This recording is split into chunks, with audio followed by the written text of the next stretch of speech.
चलो, तो ऊप्स एक ऐसा कंसेप्ट है जो कि हर हाई लेवल लैंग्वेज में होता है। जब हम प्रोग्रामिंग लैंग्वेज की बात करते हैं तो प्रोग्रामिंग लैंग्वेज लाइक सी, सी प्लस प्लस, जावा, डॉट नेट, ये सब हाई लेवल लैंग्वेज हैं।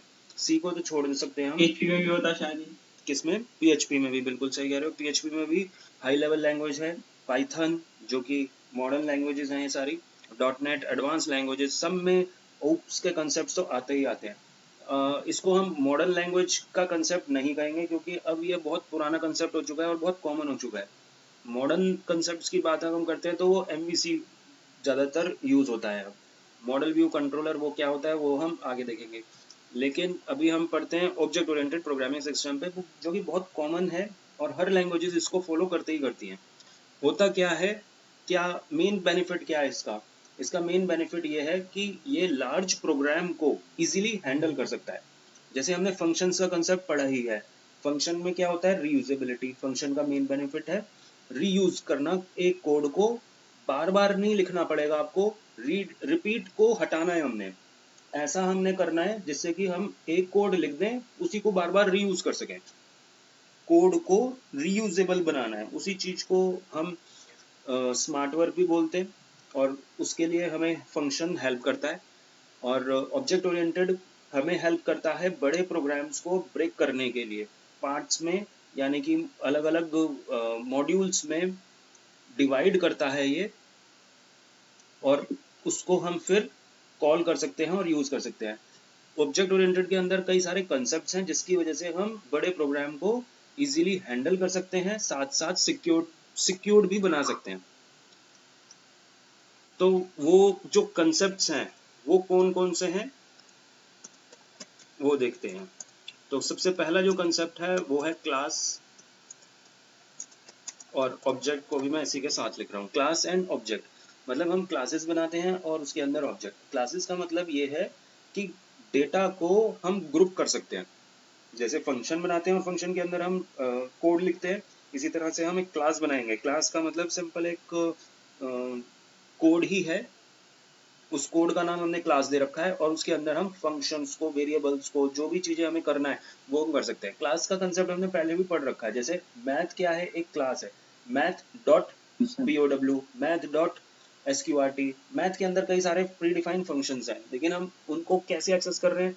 मैथ के नाम से कर रहे हैं, मैथ डॉट। तो मैथ की एक नाम से क्लास बनी हुई है और उससे कर लो। इसी तरह से स्ट्रिंग के नाम से एक क्लास बनी हुई है और उसके अंदर सारे स्ट्रिंग के फंक्शंस डाल दिए। इसी तरह से डेट की क्लास बना दी, डेट के फंक्शंस बना दिए।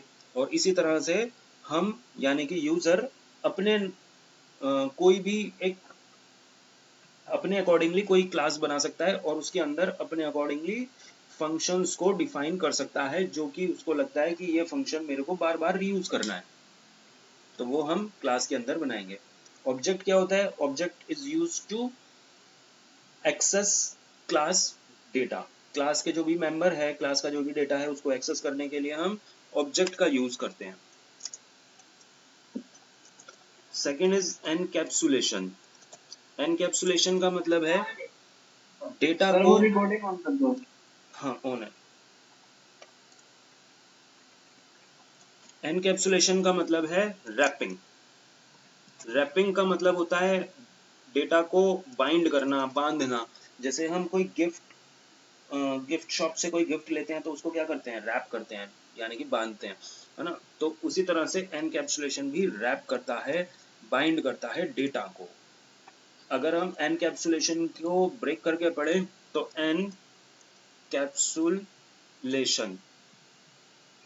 ठीक है, ये 3 वर्ड से बना हुआ है। कैप्सूल अगर हम देखते हैं तो उसके अंदर क्या होता है? अलग अलग मेडिसिन भरी हुई होती हैं और मिक्स करके उसको बांध देते हैं एक प्लास्टिक के कवर में, जिसको हम कैप्सूल बोलते हैं। तो वही चीज यहाँ पे हम कर रहे हैं, डिफरेंट डिफरेंट डेटा आइटम्स को एक जगह बांध रहे हैं। कहाँ बांध रहे हैं? क्लास के अंदर बांध रहे हैं। तो इसको हम एनकैप्सुलेशन बोलते हैं, रैपिंग करने हैं डेटा को। अगला आता है एब्स्ट्रैक्शन। एब्स्ट्रैक्शन का मतलब है डेटा को हाइड करना। जैसे कि हमने सिक्योरिटी के लिए पढ़ा कि ऊप्स सिक्योर्ड भी करता है, तो ये क्या करता है? हमारे डेटा को आउटसाइड वर्ल्ड से हाइड करता है। जैसे कुछ डेटा हमारा ऐसा होता है कि जो कि हम चाहते हैं कि कॉमन ना हो, क्योंकि अगर हम एक क्लास बनाएंगे, जैसे मैथ डॉट क्लास है, और उसके सारे फंक्शंस हर कोई एक्सेस कर पाएगा, तो वो सिक्योर्ड नहीं रही। कुछ ऐसा भी पार्ट बना सकते हैं हम उस क्लास में जो कि हर कोई एक्सेस ना कर सके, तो उस चीज को बोला जाता है एब्स्ट्रैक्शन, यानी कि डेटा को हाइड करना, प्रोटेक्ट करना। अगला आता है इनहेरिटेंस। इनहेरिटेंस का मतलब है एक क्लास के फीचर्स को दूसरी क्लास में एक्सेस करना। ये भी रीयूजेबिलिटी हमें प्रोवाइड करती है कि हमें बनाने की जरूरत नहीं है, एक क्लास हमने बना दी, दूसरी क्लास में अगर हमें उसको डेटा चाहिए तो उसको इनहेरिट कर लो। इसका सिंपल सा एग्जाम है, जैसे अगर हमें एक सॉफ्टवेयर बनाना है ट्रांस व्हीकल के लिए, कोई मारुति की हम अगर एग्जांपल लेते हैं तो उसके लिए हम एक सॉफ्टवेयर बना रहे हैं मारुति कंपनी के लिए। तो मारुति के अंदर कई सारे अगर अलग अलग मॉडल्स हैं, लेकिन उन सब मॉडल्स में कुछ ना कुछ कॉमन होगा। तो कुछ कॉमन डेटा, जैसे कि हर मॉडल, हर एक व्हीकल का मॉडल होगा और उसका गियर सिस्टम होता है कि ऑटोमेटिक गियर है या फिर मैनुअल गियर है, उसका एक कलर होगा। तो ये जो डेटा है ये कॉमन है, तो एक कॉमन जो डेटा है वो हम एक अलग क्लास में बनाएंगे और उस क्लास को हम क्या करेंगे, अलग अलग क्लासेस में इनहेरिट कर लेंगे। जैसे ये एक क्लास बनाई, इसके अंदर सारे व्हीकल के कॉमन डेटा हमने स्टोर कर लिए, चाहे वो कलर हो या कुछ भी हो। फिर उस डेटा को हमने एक क्लास में इनहेरिट कर लिया, वो क्लास दूसरी क्लास में इनहेरिट कर लिया। ये कौन सी क्लासेस हैं, ये एक अलग अलग मॉडल की है, ये ऑल्टो की मान लो, ये वैगनार की मान लो, और ये दूसरी तीसरी जो भी है। तो अलग अलग जो भी कार हैं उन सब का जो अलग डेटा है, भाई एक कार के जो फीचर हैं वो दूसरी से अलग होंगे, तो यहाँ पे हमने केवल उन फीचर्स को रखा है जो कि दूसरी से अलग हैं। जो सब में कॉमन है वो हमने एक जगह रख दिए। उससे क्या हुआ, इस कॉमन डेटा को हमें रिपीट करने की जरूरत नहीं पड़ी अलग अलग क्लास में, इसी को हमने क्या कर लिया, इनहेरिट कर लिया। इस चीज को बोलते हैं इनहेरिटेंस। एक क्लास की प्रॉपर्टी के फीचर्स दूसरी क्लास में लेना, यानी कि इनहेरिट करना। इनहेरिट के अलग अलग टाइप्स हैं। सिंगल इनहेरिटेंस, सिंगल का मतलब होता है कि एक क्लास ही दूसरी क्लास में इनहेरिट होगी। दो ही क्लासेस हैं इसमें, लेकिन दो से ज्यादा भी हो सकती हैं। उसको हम बोलते हैं मल्टी लेवल। मल्टी लेवल का मतलब हो गया एक क्लास के फीचर्स दूसरी क्लास में, दूसरी क्लास के फीचर्स तीसरी क्लास में। मल्टीपल, मल्टीपल का मतलब हो गया बहुत सारी फीचर्स, जो मैंने अभी डायग्राम बनाया था वो मल्टीपल का ही था, एक ही क्लास मैंने बनाई और वो कई मल्टीपल का देखते हैं एक बार। मल्टीपल का जो डायग्राम बनेगा वो कैसे बनेगा, एक क्लास है, दूसरी क्लास, तीसरी क्लास, कई सारी क्लासेस हो सकती है मल्टीपल। वो सब के फीचर्स कहाँ जा रहे हैं, एक कॉमन क्लास में जा रहे हैं, तो इस चीज को बोलेंगे हम मल्टीपल। या यूं कह सकते हैं कि ये जो एक क्लास है ये इसके भी फीचर को, इसके भी फीचर को, इसके भी फीचर को क्या कर रही है, इनहेरिट कर रही है। मल्टीपल। हिरार्की आता है इसके बाद। हिरार्की का मतलब है ट्री की फॉर्म में होता है ये। ट्री फॉर्म मतलब जैसे सबसे ऊपर एक रूट होता है, अगर हम कोई ऑर्गेनाइजेशन देखें तो सबसे ऊपर कौन है, डायरेक्टर है।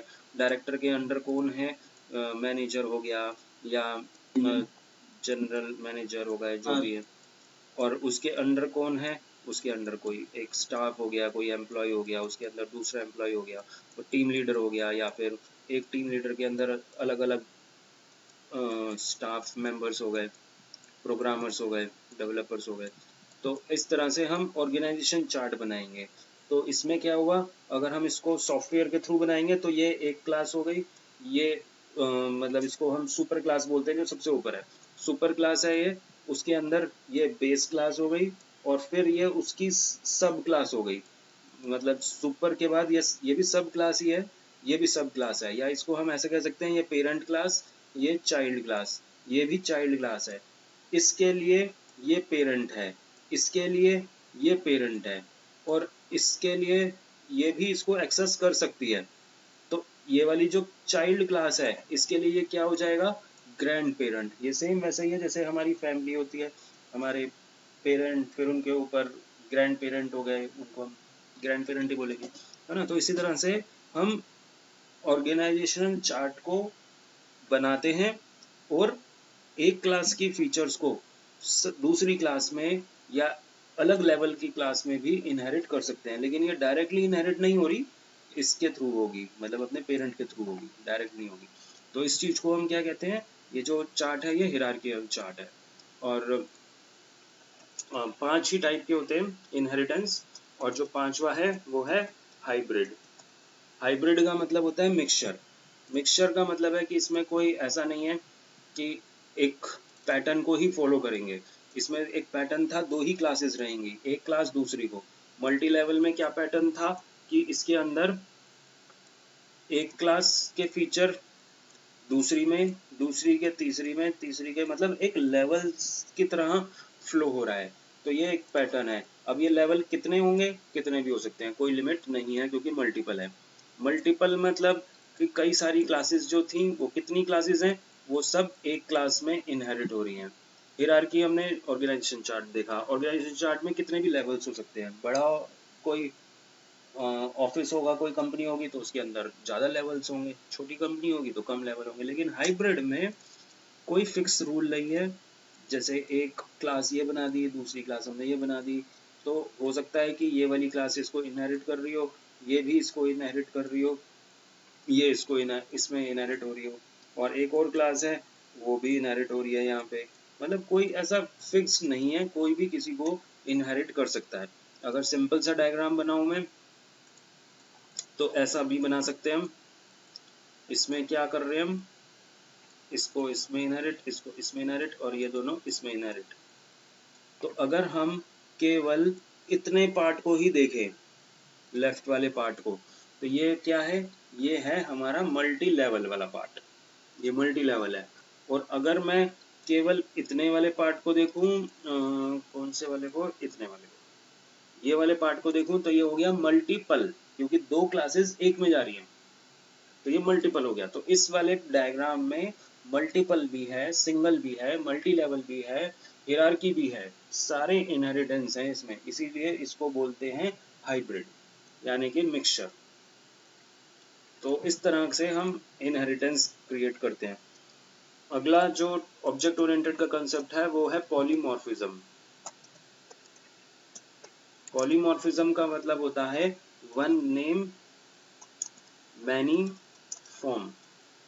पॉली मतलब मल्टीपल, पॉली का मतलब होता है कई सारे, और मॉर्फिज्म का मतलब यहाँ पे फॉर्म के लिए है। ये कई सारे फॉर्म हम बना सकते हैं एक ही नाम से, उस चीज को पॉलीमॉर्फिज्म बोला जाता है। तो इसमें जो कंसेप्ट यूज होते हैं वो होते हैं, जो जैसे हमने इसके टाइप्स पढ़े इनहेरिटेंस के, इसी तरह से पॉलीमॉर्फिज्म के जो टाइप्स हैं वो है फंक्शन ओवरलोडिंग, फंक्शन ओवरराइडिंग। ठीक है, तो ये सारे कंसेप्ट इसके अंदर आते हैं पॉलीमॉर्फिज्म में। 6th है डेटा बाइंडिंग के लिए होता है, लेकिन वो थोड़ा सा थियोरिकल कंसेप्ट है। मेन जो प्रैक्टिकल का कंसेप्ट है वो केवल इतने ही है, 5 टाइप्स के। जावास्क्रिप्ट में बहुत ज़्यादा फीचर्स भी नहीं हैं ऑब्जेक्ट ओरिएंटेड को लेके। PHP में थोड़े से ज़्यादा हैं, या कोई जो प्रोग्रामिंग लैंग्वेजेस होती है उसमें थोड़े और ज़्यादा होते हैं। लेकिन जो हमारा मेन फोकस रहेगा वो सबसे ज़्यादा ऑब्जेक्ट्स पे रहेगा। ऑब्जेक्ट्स कैसे बनाएंगे, और उनको क्लासेस कैसे बनाएंगे, और उनको एक्सेस कैसे करेंगे।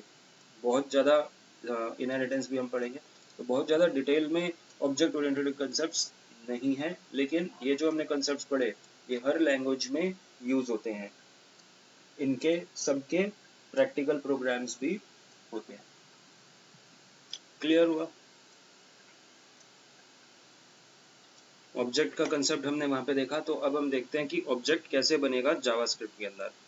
तो ऑब्जेक्ट इन जावास्क्रिप्ट क्या है? Java primitive data types contain only single value. जो जावास्क्रिप्ट के अंदर डेटा टाइप्स हैं प्रिमिटिव वाले, प्रिमिटिव मतलब कौन से हैं, जो प्रीडिफाइन है। प्रीडिफाइन मतलब नंबर हो गया, डेसिमल वैल्यू हो गए, वो सारे डेटा टाइप्स में क्या होता है, एक बार में एक ही वैल्यू आती है।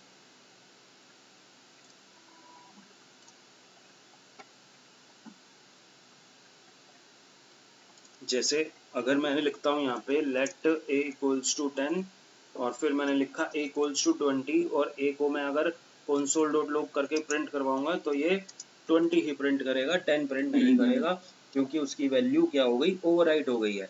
मेमोरी के अंदर केवल एक ही ब्लॉक रहेगा और उसके अंदर एक ही वैल्यू आएगी। जिस तरह से मैंने ये नंबर के लिए किया है उसी तरह से हर डेटा टाइप के लिए यूज होता है। तो इसी चीज को बोलते हैं प्रिमिटिव है। बट नॉन प्रिमिटिव जो हैं, यानी कि जो यूजर डिफाइंड डेटा टाइप हैं, जैसे कि ऑब्जेक्ट, ऑब्जेक्ट क्या है, यूजर डिफाइंड डेटा टाइप है। इसके अंदर हम अपनी मर्जी से डेटा को स्टोर करेंगे, तो which is use to store collection of values. और इसके अंदर जो डेटा स्टोर होगा वो क्या होगा, कलेक्शन होगा। कलेक्शन मतलब कई सारी वैल्यूज को हम स्टोर कर सकते हैं, और वो जो वैल्यू स्टोर होंगी वो स्टोर होंगी इन द फॉर्म ऑफ की वैल्यू। की वैल्यू देनी होगी हमें, हमें उसकी की भी देनी होगी और वैल्यू भी। ठीक है, तो ऑब्जेक्ट कैसे बनाएंगे, object is created using new keyword और कर्ली ब्रैकेट। तो न्यू कीवर्ड लिखते हैं इसमें, और या फिर कर्ली ब्रैकेट लगाओ, जैसे कि यहाँ पे दिखा रखा है let student equals to new object. जैसे ही हमने न्यू ऑब्जेक्ट लिखा तो स्टूडेंट का जो टाइप है वो क्या बन जाएगा, ऑब्जेक्ट बन जाएगा। या फिर अगर हम खाली कर्ली ब्रैकेट भी छोड़ देंगे तो भी वो ऑब्जेक्ट को क्रिएट कर देगा। चेक करके देखते हैं कैसे क्रिएट करेगा ये। ठीक है, मैंने JS के नाम से ही सेव कर दिया फाइल, क्योंकि मैं इसमें HTML नहीं लिख रहा। तो यहाँ पे हमने पढ़ा कि लेट कोई भी एक नाम लो, इक्वल्स टू कर्ली ब्रैकेट लिख दोगे तो ये क्या बन जाएगा, ऑब्जेक्ट बन जाएगा। अब अगर मुझे चेक करना है इसका टाइप, कि ए का टाइप क्या है, तो टाइप ऑफ से चेक करके देख लेते हैं कि भैया ए के अंदर क्या है। और ऐसा करते हैं, एक और वेरिएबल ले लेते हैं b इक्वल्स टू 10, बी को भी चेक करके देखते हैं कि बी का डेटा टाइप क्या है। दोनों का डेटा टाइप करके देखते हैं क्या आएगा। तो यहाँ पे ये चल चुका है, पहले हमारा ए में आया है ऑब्जेक्ट और बी में आया है नंबर, क्योंकि यहाँ पे तो ये नंबर ही है। अगर हम यहाँ पे डेसिमल लिखते तो वो डेसिमल दे देता, फ्लोट या फिर स्ट्रिंग, लेकिन ए को इसने दिखाया है ऑब्जेक्ट। और हमने ये भी पढ़ा था कि अगर हम यहाँ पे इक्वल्स टू न्यू ऑब्जेक्ट लिखें और ऐसे ब्रैकेट्स लगाएंगे तब भी ये ऑब्जेक्ट ही मानेगा। तो इस बार दोनों को इसने दिखाया है ऑब्जेक्ट ऑब्जेक्ट। ऑब्जेक्ट को डिक्लेयर करने का तरीका इस तरह से है। ठीक है, अब हम इसके अंदर ये जो हमने ऑब्जेक्ट डिक्लेयर करा है इसके अंदर वैल्यू कैसे डालेंगे, कर्ली ब्रैकेट्स के अंदर ही कैसे डालेंगे, की वैल्यू पेयर के अंदर डालेंगे। जैसे ये की है कोलन और फिर वैल्यू। जैसे यहाँ पे अब मैं इसको क्या करता हूँ, कमेंट कर देता हूँ। तो ए के अंदर ऑब्जेक्ट बन तो गया था हमारा, लेकिन दोबारा बनाते हैं। तो दोबारा बनाने के लिए मैंने लिखा यहाँ पे लेट, और जैसे अगर हमें स्टूडेंट के नाम से ऑब्जेक्ट बनाना है स्टूडेंट का, तो let student equals to curly bracket, और कर्ली ब्रैकेट के अंदर वैल्यू देंगे हम की और वैल्यू के अंदर। तो की मान लो मैंने लिख दी रोल नंबर इक्वल्स टू, और उसका रोल नंबर लिख दिया, ये वैल्यू हो गई उसकी। अब यहाँ पे कॉमा आ जाएगा, कॉमा के बाद क्या लिखे, वो आएंगे सर, पॉइंट आएंगे। अच्छा हाँ, इक्वल्स टू नहीं आता, कोलन आता है यहाँ पे, बिल्कुल सही। तो यहाँ पे कोलन लिखेंगे और उसकी वैल्यू लिख देंगे, की कोलन वैल्यू है। और फिर अगर हमें उसका नाम लिखना है तो नेम, फिर कोलन, और फिर उसका नाम लिख देंगे। लेकिन नेम स्ट्रिंग है तो कोड्स में लिख देंगे कुछ भी। मैंने नाम यहाँ पे लिख दिया ABC। इसी तरह से कोमा लगाना है, कोमा के बाद और उसका कोर्स लिख दो। जो भी चीज़ है वो तुम यहाँ पे लिखते जाओ। यहाँ पे JS लिख दिया, और फिर ये सारा डेटा स्टोर हो चुका है। तो अगर मैं इसको रन करके देख रहा हूँ तो कोई आउटपुट नहीं आया और कोई एरर भी नहीं है, यानी कि ये चल चुका है और ये ऑब्जेक्ट क्रिएट हो चुका है स्टूडेंट के नाम से। अब मुझे अगर मान लो उस स्टूडेंट का रोल नंबर प्रिंट करवाना है, तो मैं अगर यहाँ पे रोल नंबर लिखूंगा तो क्या होगा, क्या ये एक्सेस हो पाएगा, ये इस स्टूडेंट के अंदर है तो वो डायरेक्टली एक्सेस नहीं हो पा रहा, और यहाँ पे एरर दे रहा है roll number is not defined, क्योंकि वो तो स्टूडेंट के अंदर है। तो हमें कैसे एक्सेस करेंगे इसकी वैल्यू को, इस ऑब्जेक्ट के थ्रू करेंगे। ऑब्जेक्ट का नाम डॉट और रोल नंबर, डॉट लिखते ही यहाँ पे सारी वैल्यूज को दिखा भी रहा है। ये कोर्स है, यहाँ पे दिखा रहा है कि ये जो सिंबल है इसको दिखाता है कि ये वेरिएबल है, ये भी वेरिएबल है, और ये तीनों ही वेरिएबल हैं। ये अलग चीज हो गई। तो यहाँ पे हमने रोल नंबर लिखा और रन करके देख रहे हैं तो सिंपल रोल नंबर हमारा प्रिंट हो गया, डिस्प्ले हो गया। तो इस तरह से हम डेटा को स्टोर करेंगे और फिर इस तरह से प्रिंट करवाएंगे। जिस तरह से रोल नंबर किया है उसी तरह से नेम और कोर्स भी प्रिंट करवा सकते हैं। रिएक्ट में भी इस टाइप से होती है ना शायद। तो यहाँ पे हमने देखा कि कैसे हम उसकी वैल्यू को स्टोर करवाएंगे और डिस्प्ले करवाएंगे। अच्छा, अब जो हमारा नेक्स्ट टॉपिक है वो है कि प्रॉपर्टी को ऐड करना। जो यहाँ पे हमने लिखा है ना, ये क्या था? ऑब्जेक्ट। ये क्या है? ऑब्जेक्ट। ये इसको हम बोलते हैं वैल्यू है, ये की और वैल्यू। ये की है, ये वैल्यू है, लेकिन इसको हम प्रॉपर्टी भी कहते हैं। ये प्रॉपर्टी है, ये प्रॉपर्टी, ये पूरी प्रॉपर्टी है। अगर हमें पूरी एक प्रॉपर्टी और ऐड करनी है, मान लो उसका एज ऐड करना है स्टूडेंट का, तो ऑब्जेक्ट डिफाइन करने के बाद भी हम यहाँ पे ऐड कर सकते हैं। कैसे? सिंपल उसका नाम लिख के करेंगे। जैसे मुझे एज ऐड करनी है तो क्या लिखेंगे? Student dot age equals to, यहाँ पे इक्वल्स टू आएगा और उसकी मैंने 20 लिख दी एज। और अब मैं अगर इसकी एज प्रिंट करवाना चाहूंगा तो प्रिंट तो सिंपल वैसे ही होगी।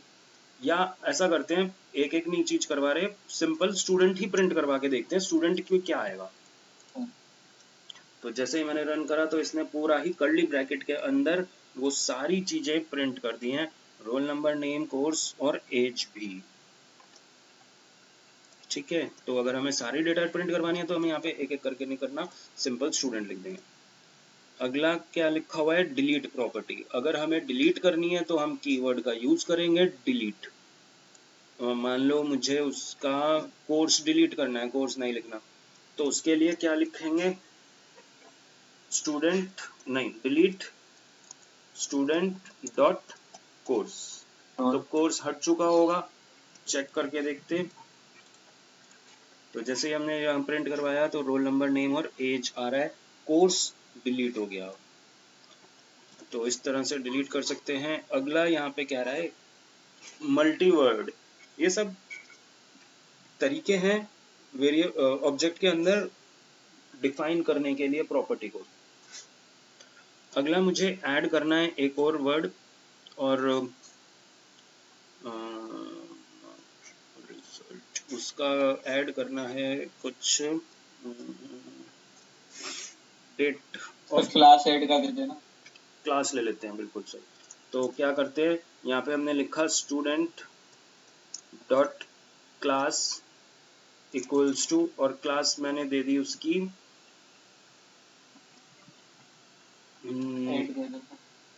क्लास, क्या कह दूं? मतलब नहीं, क्लास का नंबर आ जाएगा यहाँ पे, वो कौन सी क्लास में है, 5th क्लास में है, या उसका सेक्शन लिख दिया। लेकिन मुझे यहाँ पे ना स्टूडेंट डॉट क्लास की बजाय कुछ ऐसा वर्ड लिखना है,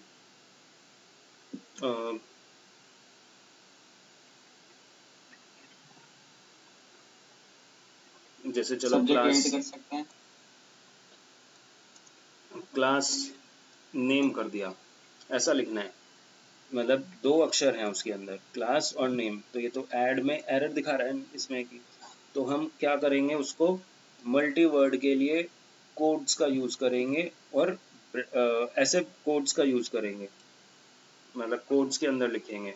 तो इसमें मैं बाद में कर रहा हूँ, तो मुझे यहाँ पे कोड्स भी लिखने होंगे और ब्रैकेट भी लिखने होंगे। ठीक है, इस तरह से हम लिखेंगे और रन करके देखते हैं इसको। तो ये क्लास यहाँ पे मना कर रहा है, ब्रैकेट मना कर रहा है, ये ऐसे नहीं चलेगा, बाद में नहीं चलेगा, वो तभी यहीं पे ऐड करना चाहिए था हमें। तो चलो यहीं पे ऐड करके देख लेते हैं इसको। ये वाली जो पहले ऐड भी तो लिखना पड़ेगा, ऐड स्टूडेंट ऐड लिखना पड़ेगा। नहीं, ऐड स्टूडेंट को ऐड करने के लिए नहीं लिखना होगा, डिलीट करने के लिए डिलीट है, ऐड करने के लिए डायरेक्ट वैल्यू लिखेंगे।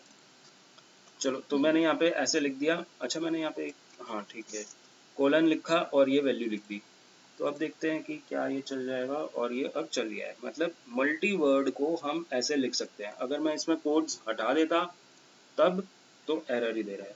तो अगर हमें प्रॉपर्टी का नाम 2 अक्षरों का देना है जिसमें कि बीच में स्पेस है, तो वो भी पॉसिबल है, लेकिन फिर उसको कोट्स के अंदर देना होगा।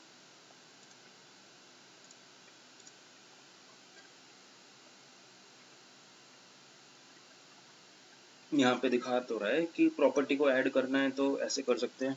हमारा क्यों नहीं हो रहा था, कुछ सिंटेक्स गलत होगा, बाद में भी हो जाएगा। तो क्या लिखा है हमने, स्टूडेंट डॉट परसेंटेज ले लेते हैं, कोट्स के अंदर था सर ये, हाँ ब्रैकेट के अंदर और कोट्स के अंदर, ब्रैकेट के अंदर, कोट्स के अंदर, और यहाँ पे मैंने लिख दिया ग्रेड रिजल्ट, ऐसा कुछ लिख देते हैं, ग्रेड रिजल्ट। ग्रेड रिजल्ट लिख दिया और फिर इक्वल्स टू, और फिर उसकी वैल्यू दे दी ग्रेड रिजल्ट की, ग्रेड रिजल्ट दे दिया, ए दे दिया था। तो कैसे आएगा ये, इसमें तो एरर दे रहा है यहाँ पे। अच्छा मैंने यहाँ पे डॉट लगा दिया ना, ये डॉट की पहले भी डॉट की प्रॉब्लम थी, तो डॉट नहीं आना था वहाँ पे, क्योंकि हमने ब्रैकेट लगा दिया तो डॉट का नहीं है काम। तो रन करा तो पहले भी हमारा सही था सिंटेक्स, और अब भी चल गया है। तो ये सारी वैल्यूज को प्रिंट कर रहा है, रोल नंबर सब प्रिंट कर रहा है, और ग्रेड रिजल्ट भी यहाँ पे आ चुका है जो कि मल्टी वर्ड का है। तो मल्टी वर्ड हम प्रॉपर्टी ऐसे भी लिख सकते हैं, ऐसे भी लिख सकते हैं, लेकिन कंफ्यूजन को अवॉइड करने के लिए हमें सिंगल वर्ड का ही यूज करना चाहिए, ऐसे वर्ड्स यूज नहीं करने चाहिए, बहुत रेयर। और डिलीट करने के लिए सिंपल वही है, डिलीट करेंगे तो डिलीट हो जाएगा। मतलब मल्टी वर्ड को अगर हमें यूज करना है तो ब्रैकेट, स्क्वायर ब्रैकेट भी लगेगा। फुल डॉट लॉग के अंदर भी लिख सकते हैं।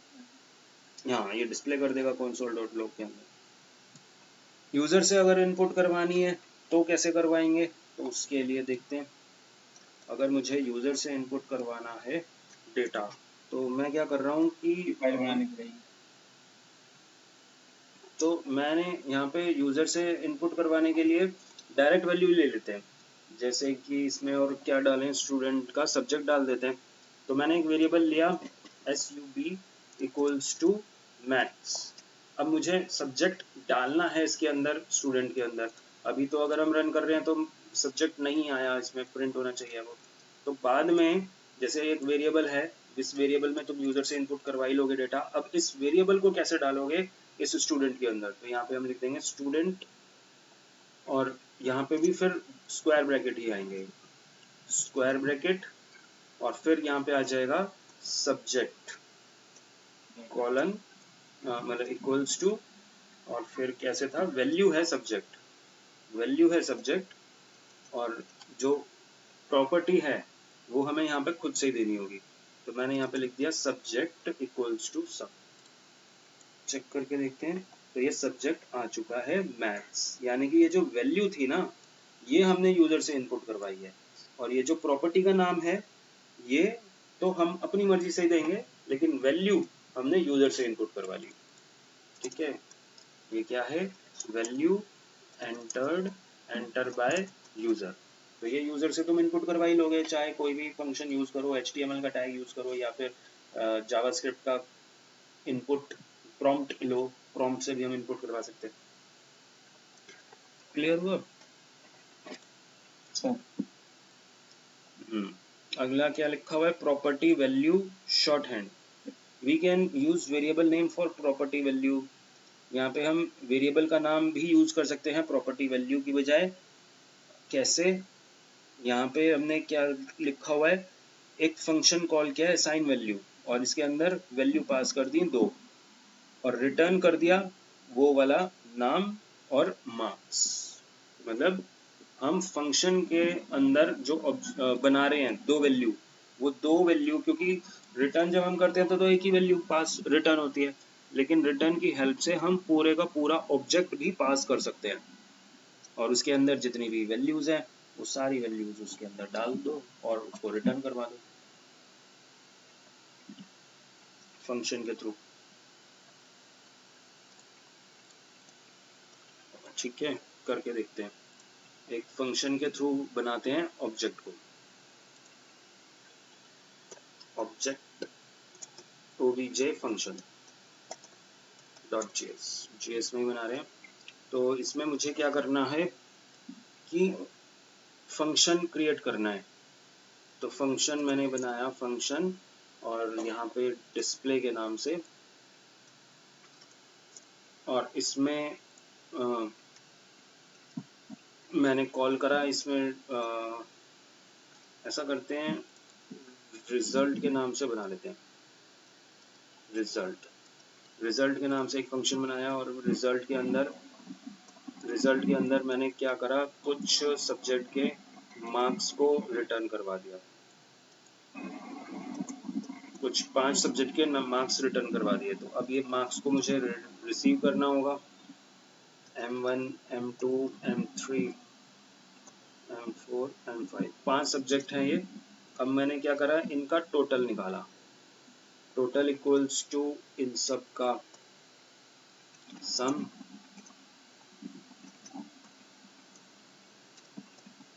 और फिर परसेंटेज निकाली, percentage equals to total divided by 5, percentage निकाल ली। और फिर मान लो ग्रेड भी है, ग्रेड भी मैंने लिख दिया, कैलकुलेट करा नहीं मैंने, सारे डायरेक्ट वैल्यू लिख दी, ग्रेड इक्वल्स टू ए लिख देते हैं। ठीक है, तो यहाँ पे अब मुझे क्या करना है, रिटर्न करना है।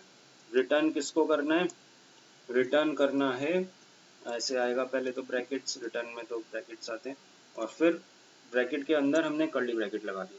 तो कर्ली ब्रैकेट का मतलब अब ये ऑब्जेक्ट हो गया, क्योंकि हम इसका रिटर्न कर रहे हैं ऑब्जेक्ट, ये वाले ब्रैकेट लगाना जरूरी नहीं है। ठीक है, तो अब हमने यहाँ पे कर्ली ब्रैकेट्स लगा दिए और इसमें ऑब्जेक्ट रिटर्न करना है, यानी कि हमें ये तीनों चीजें जो हमने कैलकुलेट करी हैं ये रिटर्न करनी है।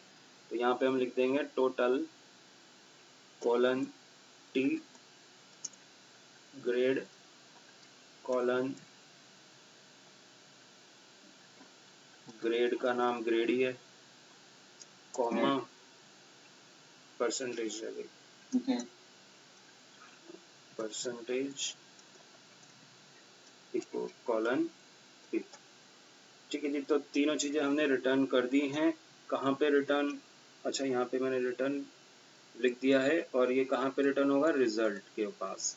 तो रिजल्ट के लिए मैं यहाँ पे वेरिएबल लूंगा और इसको क्या करते थे हम, console डॉट लॉग कर देते हैं। रन करके देखते हैं तो वो सारी वैल्यूज उसने प्रिंट कर दी, टोटल भी, परसेंटेज भी और ग्रेड भी। क्लियर हुआ। इसी तरह से तुम दूसरे स्टूडेंट का भी कर सकते हो। यहाँ पे दूसरे स्टूडेंट है, क्योंकि क्लास में तो कई सारे स्टूडेंट है, डेटा हमने एक ही बनाया, ये मान लो दूसरा स्टूडेंट है बी, उसके मार्क्स अलग हैं, तो उसका डेटा कॉल करो और फिर उसको रिटर्न करवा लो। तो दोनों डेटा को रिटर्न करेगा ये, लेकिन दोनों का जो मतलब जो भी था, दोनों का अलग अलग डेटा ही आ रहा है। टोटल इसका अलग है, इसका परसेंटेज अलग है, ग्रेड हमने निकाला नहीं है, डायरेक्ट लिख दिया है, तो इसलिए दोनों का डेटा ग्रेड सेम दिखा रहा है। ठीक है, हमने एक ऑब्जेक्ट बना रखा है स्टूडेंट के नाम से, जिसमें कि हमने स्टूडेंट की डिटेल्स को स्टोर कर रखा है। अब हमें क्या करना है, ये डेटा एक एक करके डिस्प्ले करवाना है, मतलब लूप के थ्रू करना है। तो लूप के लिए कैसे करेंगे, फॉर लूप लगाते हैं, फॉर लेट कोई भी एक वेरिएबल s ले लेते हैं स्टूडेंट के लिए, s इन स्टूडेंट। तो ये क्या है, फॉर इन लूप बोलते हैं इसको। फॉर इन क्या करता है, ये ऑब्जेक्ट के साथ ही चलता है। ये क्या करेगा, इस ऑब्जेक्ट को एक एक करके रीड करता जाएगा, s के अंदर डाल देगा।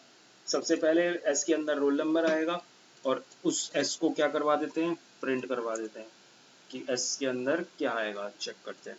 तो एक एक करके डेटा आता जाएगा और ये क्या करेगा, उसको प्रिंट करता जाएगा। तो सबसे पहले रोल नंबर आया, नेम आया, कोर्स आया, ये यानी कि इसने जो प्रिंट करा है ये केवल की को ही प्रिंट करा है, ये इसने सिर्फ खाली की प्रिंट कर दी है।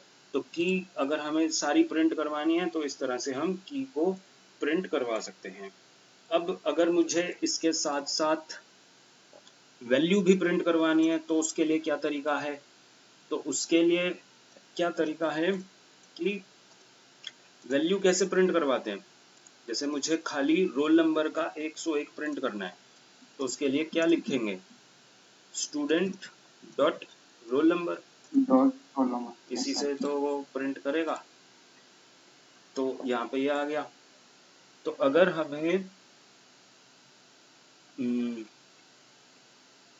अगर हमें की पता है तो उसकी वैल्यू कैसे प्रिंट होगी, वो हमें यहाँ पे प्रिंट करनी होगी। तो यहाँ पर कैसे होगी, यहाँ पे थोड़ा सिंटेक्स अलग है, देखते हैं।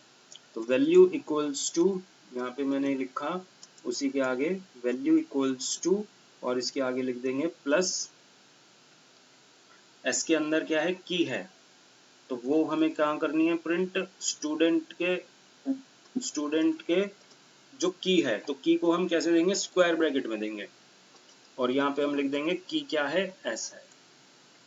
ठीक है, तो इस तरह से ये क्या करेगा, सारी की को और सारी वैल्यूज को प्रिंट करेगा।